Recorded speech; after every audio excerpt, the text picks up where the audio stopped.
All right, let's get started, everyone. Good morning. I'm Whitney Thompson, Deputy Director for Workforce Education, and welcome to the first of two duplicative webinars that we'll be doing on the fiscal year 24 non-credit workforce training initiative. I will let my colleagues LaVon and Alex introduce themselves too.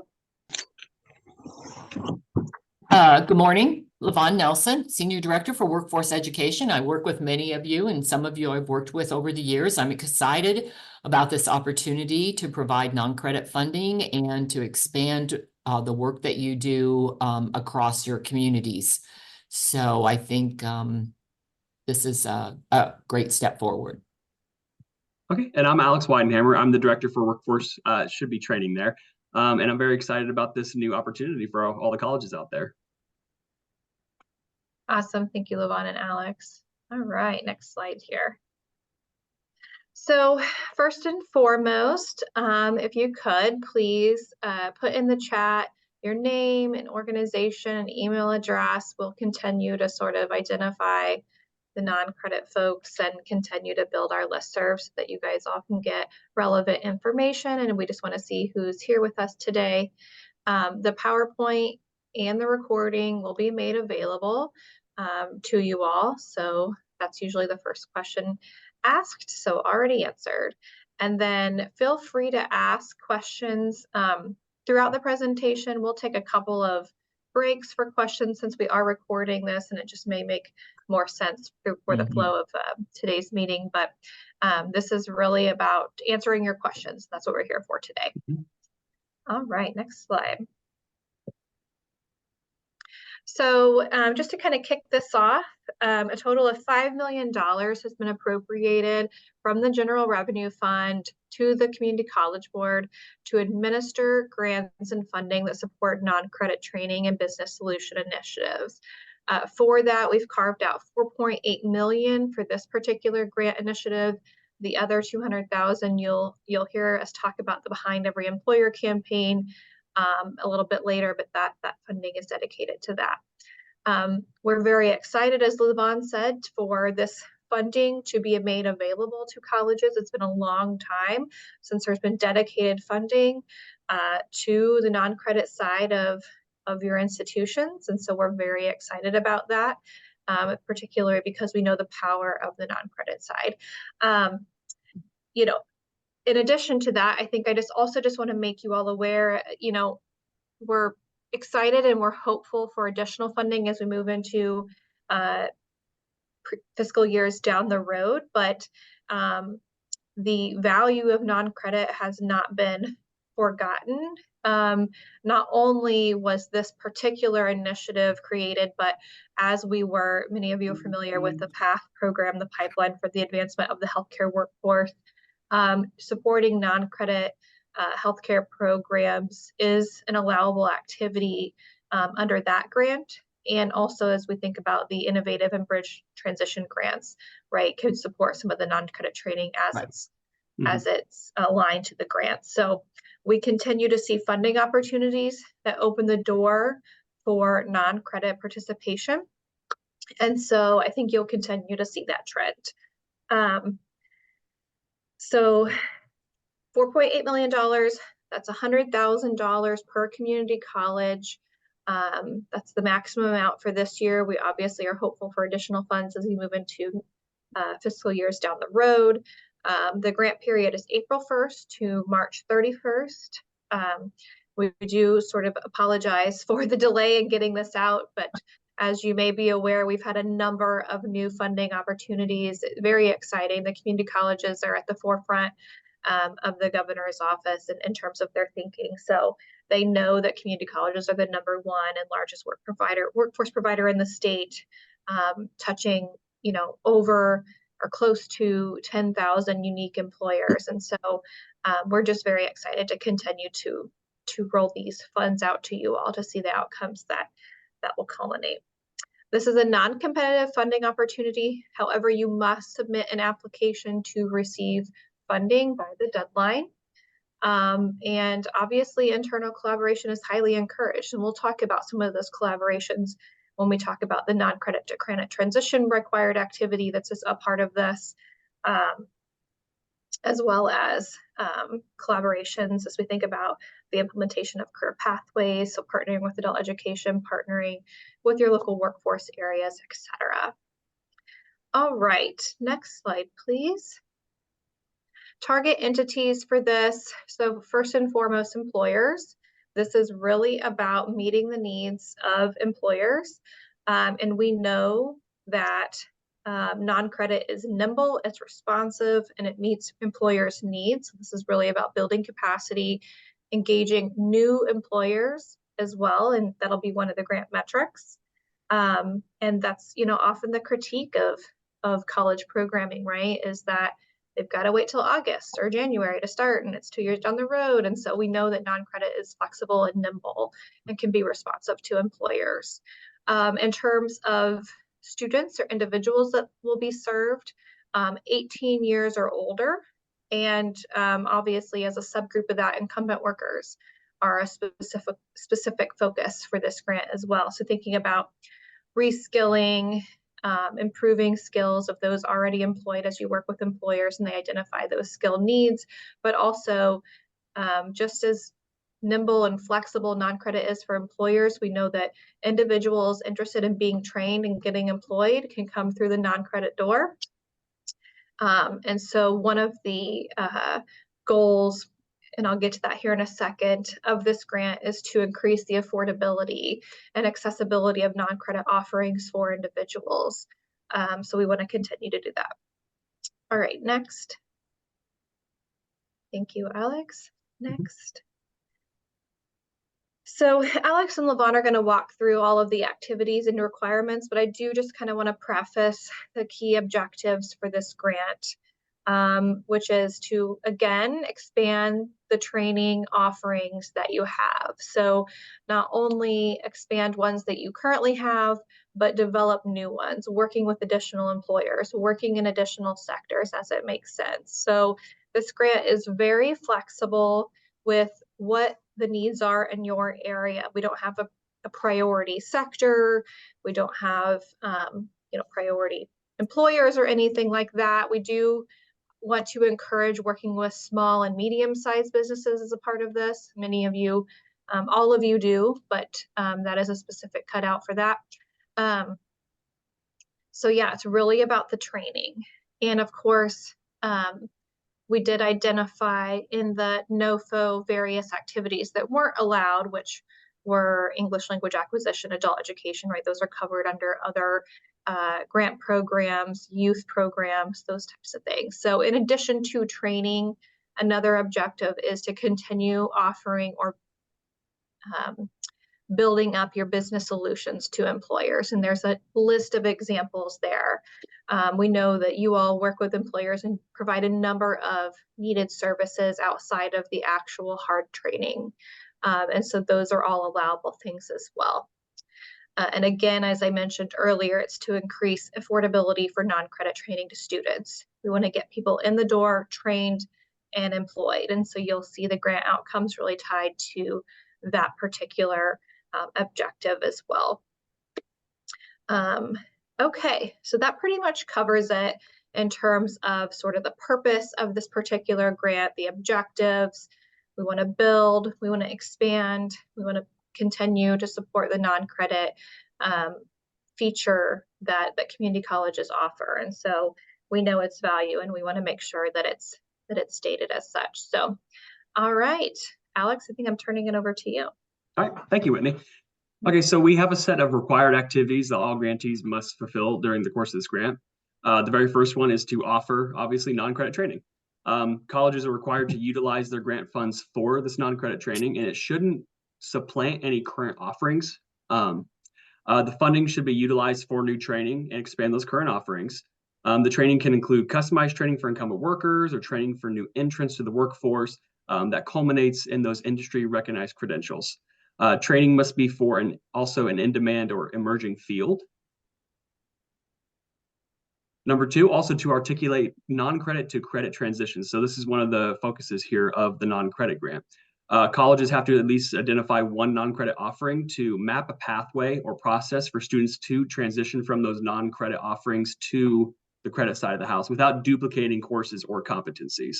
One thing to know is that we're going to be providing technical assistance in this area, and we will create cohorts of like programs. So once again, everyone can kind of work together in this particular aspect to help develop these maps and pathways.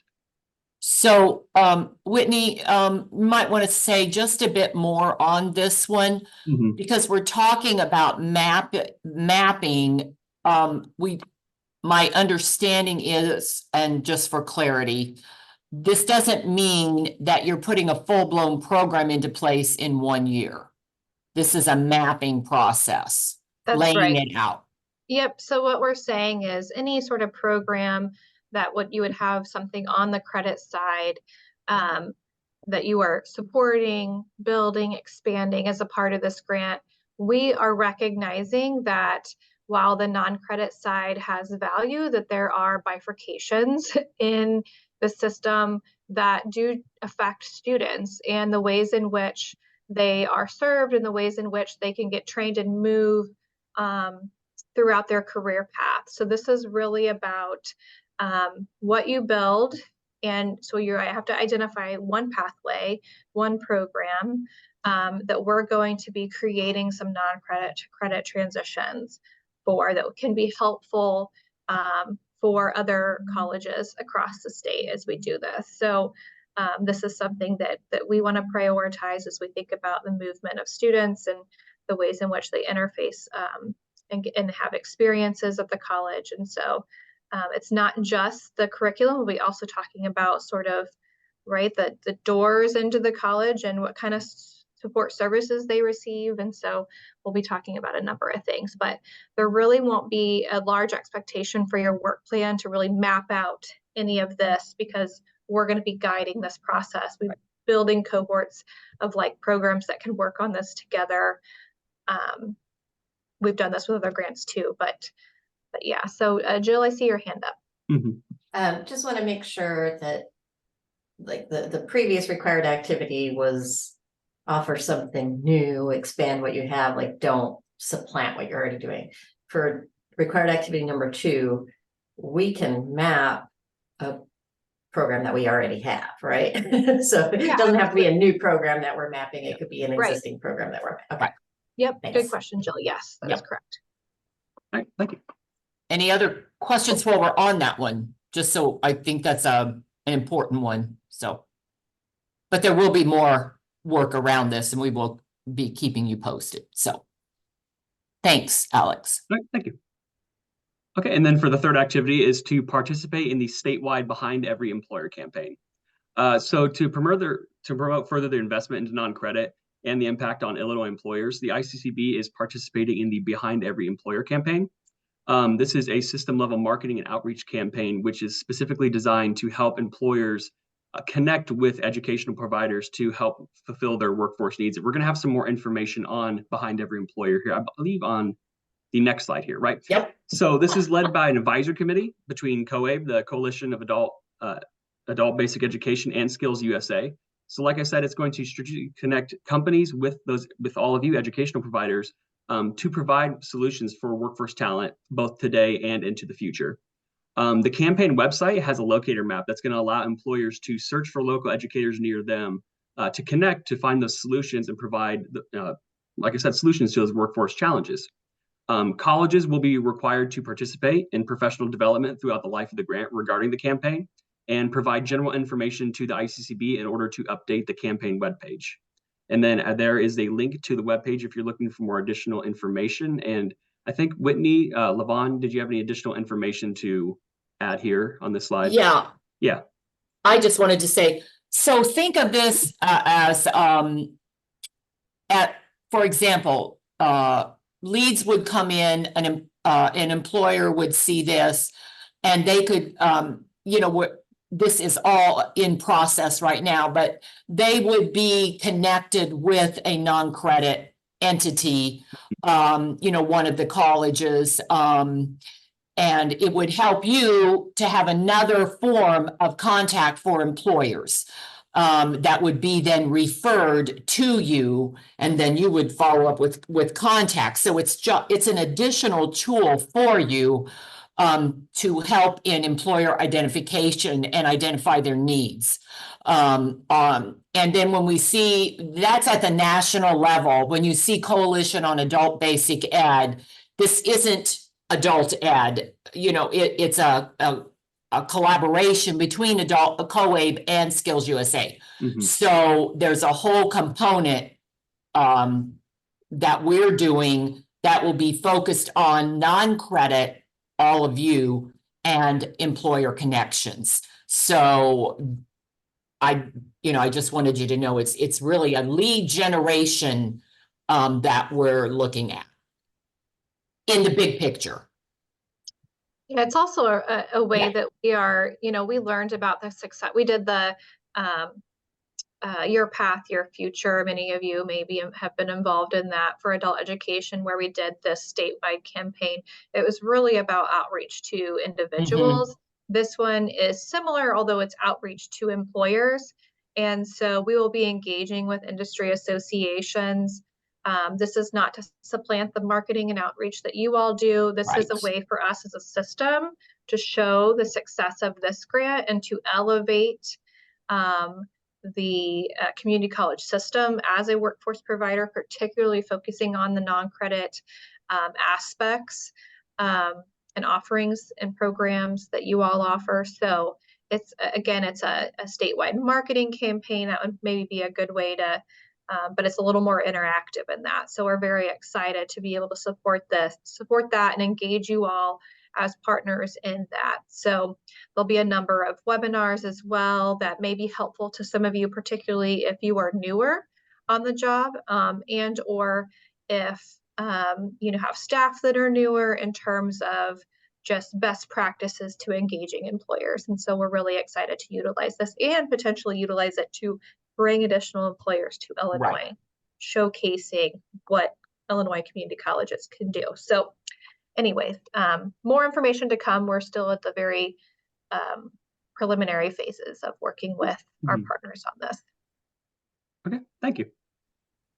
And then for the final activity, so this has been a question that I've heard time and time again from the non-credit side of the house, is kind of formalizing the process of data collection and to actually get data collection tools in place for the non-credit side of the house.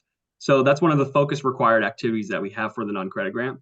So we want all colleges to utilize grant resources to bolster their collection tracking of non-credit data elements.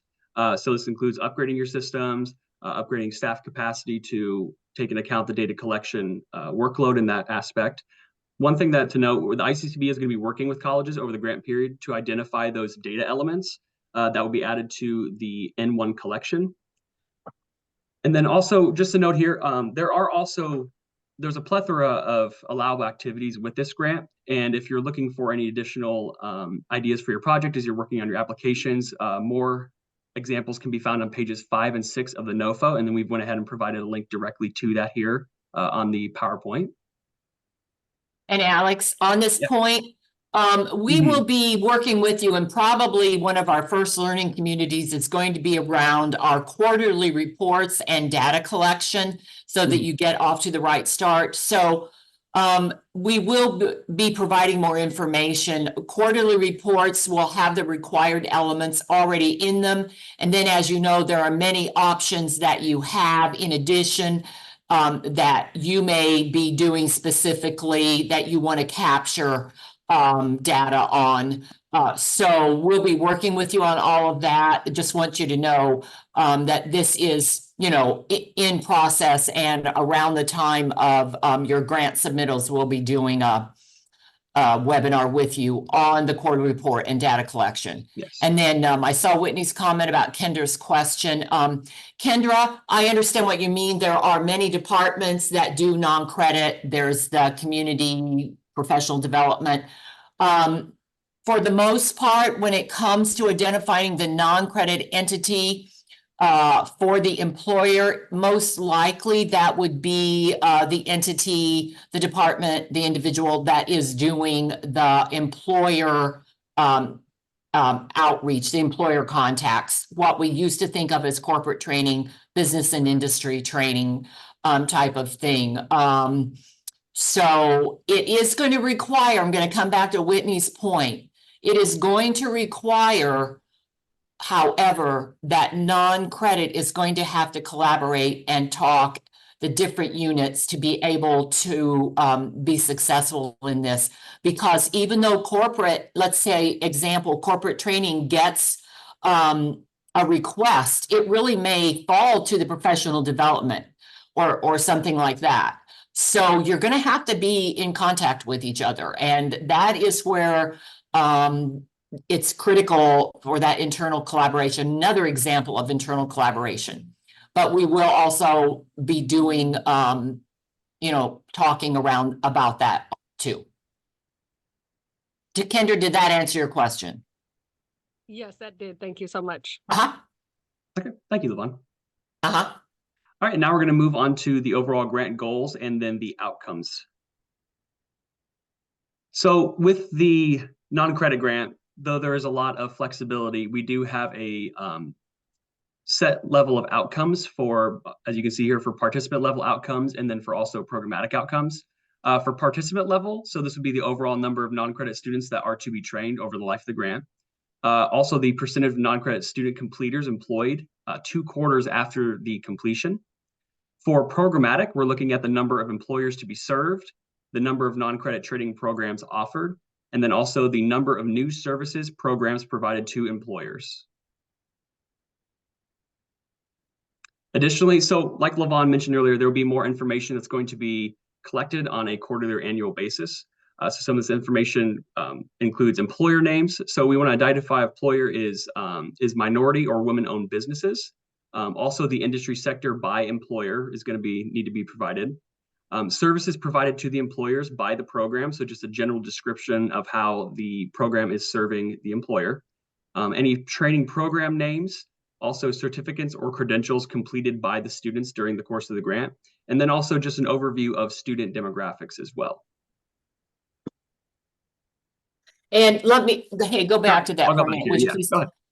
Okay, so for example, I'm going to go back to the past. I'm sorry, everybody. But in the past, when there was funding through ICCB, we did very detailed reports. The colleges submitted very detailed reports. And if you look at your NOFO, you will note that there are many types of activities that you can do with employers. Mm-hmm. So that's where I'm talking about. When we're talking about the quarterly report, you'll be able to enter the areas that you plan, like check a box or something, that this is an area we will be working in addition to the required elements.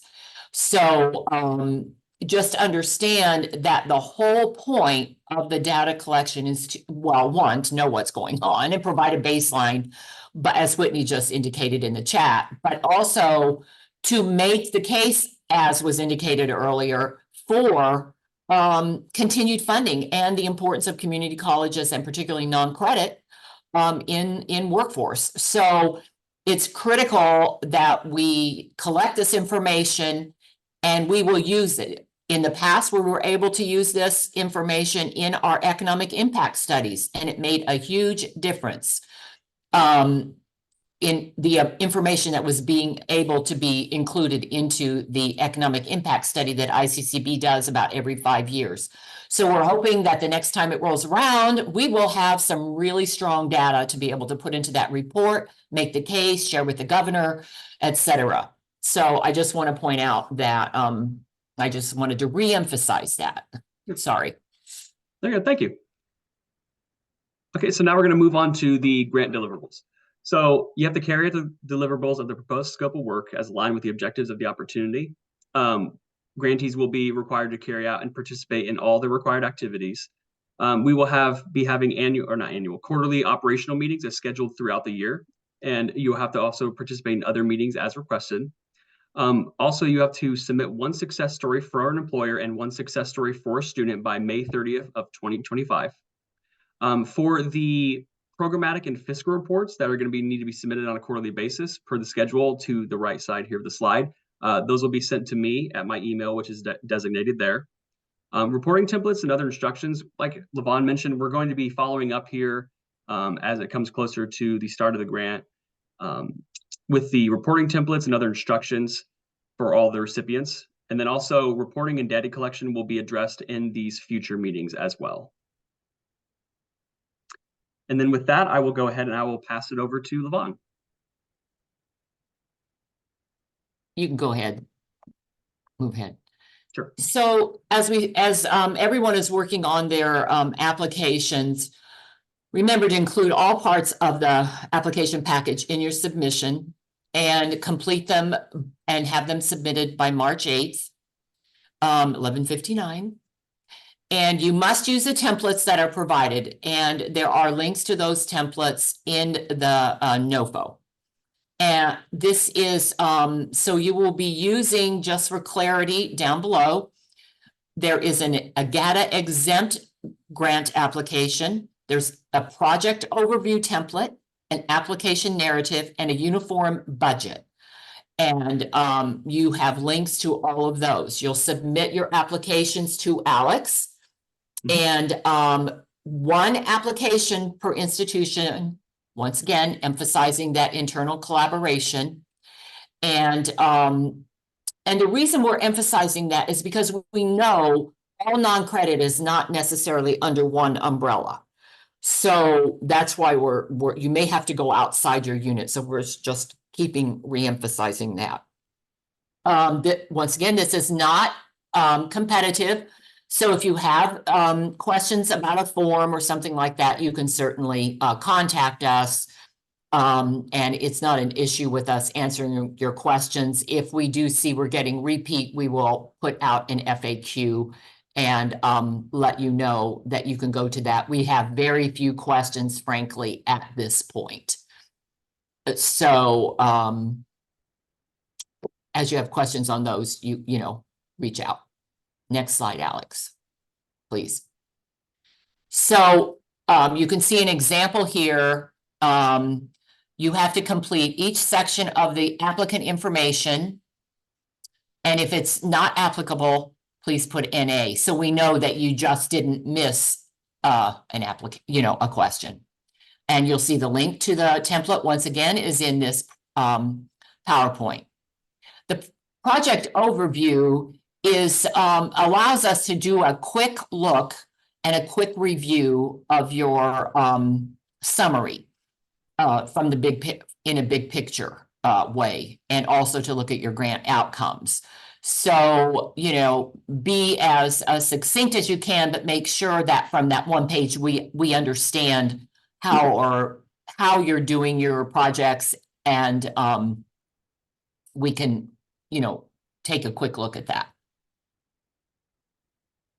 Oh, I'm sorry. Next one. Oh, we're asking for no more than 5 pages.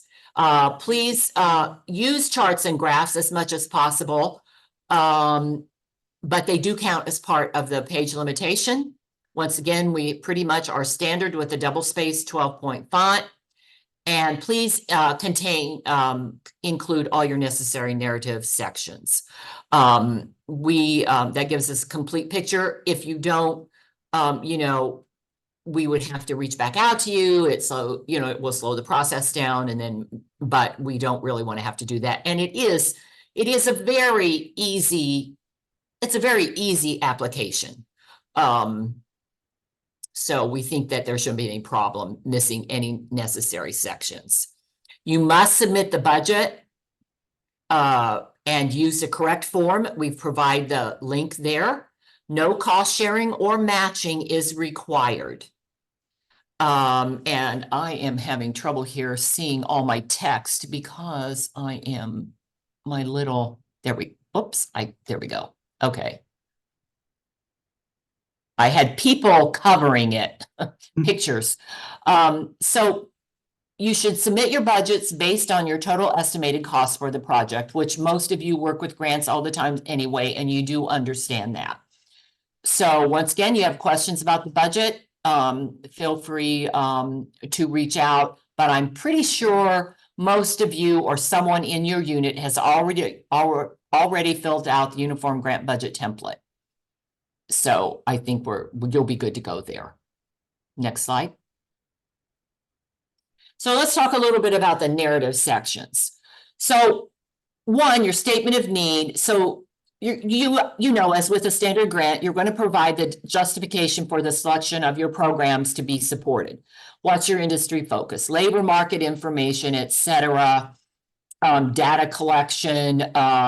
You may want to improve your data collection, but whatever you put in your statement of need, where you need to improve or strengthen, you're going to want to correlate that to your grant outcomes and narratives. So if you, let's say, we're going to need to bring on a salesperson, you know, for outreach to employers, to increase, you're going to want to tie that to, you know, a goal. Then an outcome would be, how many employers do you anticipate, you know, reaching out to over the course of the grant by bringing on the salesperson? How is that? You know, you want to reflect those outcomes in your grant. Or if you do data collection, you know, if a statement of need is a serious need for data collection to be able to track employers, to track students, non-credit students, et cetera, you know, what's going to be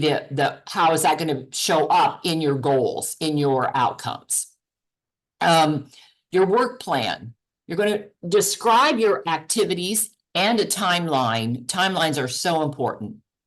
Persons responsible. Once again, titles are better because people change. And then once again, a chart or a table. Many times you can show activities, timelines, the entity responsible. All of that can be on a chart or a table. And then always refer back to the required and allowable activities that these funds can be used for. And make sure that you are showing the correct activities that are going to end up being reflected in your outcomes. So make sure that all activities are addressed and clearly identified in the work plan. And we do understand, we do want to emphasize this, because of the nature of employers' changing needs, we do understand the need for flexibility and broad timelines. You may go to an employer, and they say, we need this training right now. So you go back and you find somebody and you do all the training and you get everything ready, and you go back to the employer and they're like, oh, our budget, we didn't do as well this quarter as we thought. We have to put it off for, so we do understand that. That is a reality with working with employers. So we're aware of that. So the main areas that are required are offering the non-credit training, articulating your non-credit to credit transitions, participating in the campaign, and non-credit data collection. Excuse me, I kind of have my voice is real scratchy today.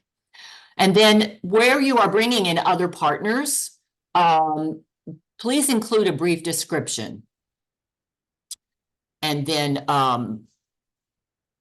I just had a question. Yes, that's just someone asked about hiring. Yes, you can hire staff. The point that I'm making is it has to correlate to outcomes. So if you in your quarterly report, you say we're going to reach 50 new employers and provide training to 30% of them within this grant year. And in order to do that, you need to bring someone on to make that happen. That would be the correlation, the tie-in to your outcome. That would be your justification for bringing someone on. If you're putting in a new data collection system in order to track, and you have to have someone do training or do the data collection, you need to tie that to outcomes. And we'll talk about that more in terms of how that would work on your when we meet on your quarterly reports. Any more questions about that? Is that clear, or did I? make that clear about, yes, individuals, but you just can't hire someone. You have to show that there's an increase somewhere as a result of that the plan increase for what you plan for them to do. Okay, I guess that was perfectly clear. Okay, next slide. So you also want to describe the benefits and impacts of the project on your institution, community, employers, and students. So how is this going to benefit? What do you anticipate? You know, is it going to result in your institution on stronger collaboration, cross training in units? What about your community? And in some cases, community and employers may merge together, you know, in your discussion, but try to keep them a little bit separate. Do you see through your community training more people to meet an employer's needs? And I think you've all done impact statements and do have an understanding of that. Scalability and replicability. We know that across the state, many of you are doing many of the same types of training. Maybe you, and also using some of the same tools. Maybe some of you are using Salesforce, et cetera, that sort of thing. If you have elements that you think are scalable and replicable, just define them in this section. Tools that you're using, that you will be using, that you believe, if you have a particular method, a process that you're going to be using that you think would be scalable and replicable, you would certainly want to address that here. And once again, we certainly emphasize the importance of an organized, clear, and understandable narrative. And charts and bullets are welcome, believe me. That is not a problem. We are not looking for dissertations. We are looking for clarity and a good understanding of what you plan to do. And you may have several activities, processes, projects, programs that you're going to be dealing with. That's okay. But please be organized in describing them. And I know with some other grants, we've commented, I don't think it's necessary here, but please pay attention to grammar, spelling, typos. You're all well educated. Most of you have advanced degrees. So please do a double check on your submittals. Next slide. So in order to be considered, even though this is non-competitive, you must submit all parts of the application by the deadline. And ensure that all your elements are clearly addressed, and we ask you to use headers. If you follow the outline and you address it using headers for the elements or some consistent form, you won't miss anything. You will cover everything and it will be clear. You will receive a receipt of application, but if there's something missing, we're not going to get back to you. So just be aware of that. If you follow up with us, that will be your responsibility to follow up. And you must use the templates on the website. We will not accept paper copies. Everything must come in electronically. And this is non-competitive, but Alex and I will still be doing a review of everyone's applications. If we have questions, we'll reach out to you. If we have questions on your budget, we will reach out to you. So it's very important that in your applications, you do make sure that you have the right person identified in the project template and in your application for contact that we would need to reach out to. Even if you've crossed units and you're 3 or 4 units working together, identify the individual or individuals we definitely need to reach out to if we have questions. There's no real right or wrong into what you can do as long as you're addressing the required elements and the allowable activities, but we could still have questions to ask. Yvonne, can I jump in here real quick? Sure. So, because of, and I'm sure some of you are familiar with this, because of some of the changes that Microsoft Outlook has made around file size and Oh, allowable yes, we sending do. those attachments, because we're not using a grant submission portal quite yet with this Right. grant. They will be transmitted via email. I don't anticipate that any of your documents would be too large to submit, but you won't, whenever a document is too large, you do not get a reply back that it was not received by the sender. And so we are going to respond within a few days that we have received your application. So if you do not hear from us within 4 days or so, 4 business days, please reach back out and say, did you get my application? You know, I Yeah. didn't get a response from you.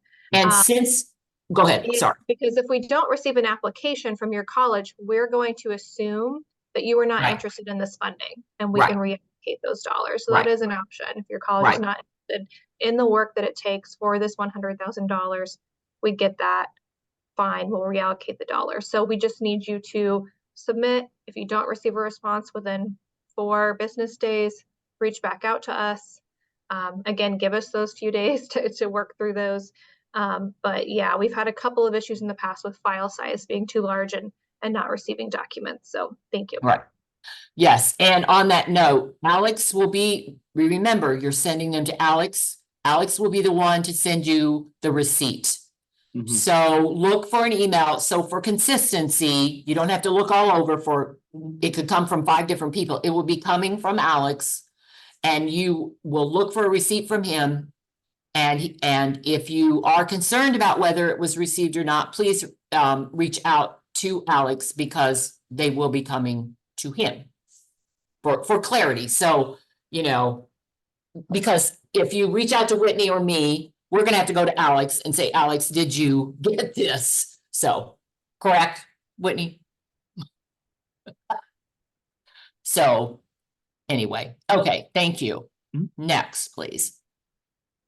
Funding deadlines, pretty important. Okay, so grant funds must be obligated by March 31st, 2025.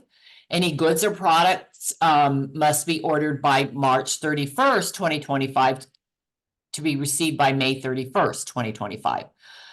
Services must be rendered by March 31st, 2025, and your grant funds must be expended by May 31st, 2025. Any final budget modifications? Yes, that's one thing we didn't mention. You can do budget modifications. They are allowable in this grant, are due by February 28th, 2025. And I do want to say something here that I think is important, going back to working with employers.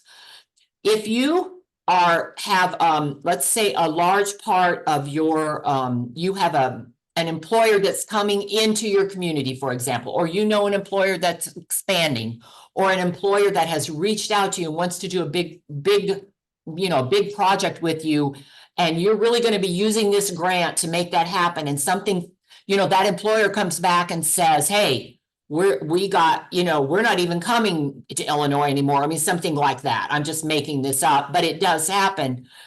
And this really puts your project into disarray. Reach out to us immediately, because not only could that necessitate a budget mod, you may need to, which I'm sure you wouldn't have a shortage of, but you may need to adjust employers' activities, etc. So we want to work with you on that, because as we said earlier, we do understand the volatility sometimes that employers have. So please keep that in mind.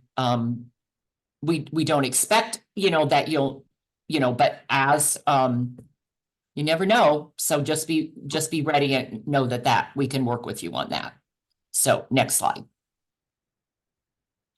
So additional questions you can send to Alex. And, but at this time, we do, want to have time for questions and answers. Anything that wasn't clear that you would like to discuss, now is the time. You've got Whitney, you've got me, and you've got Alex. So, this is a good time to, and we've allowed plenty of time for this.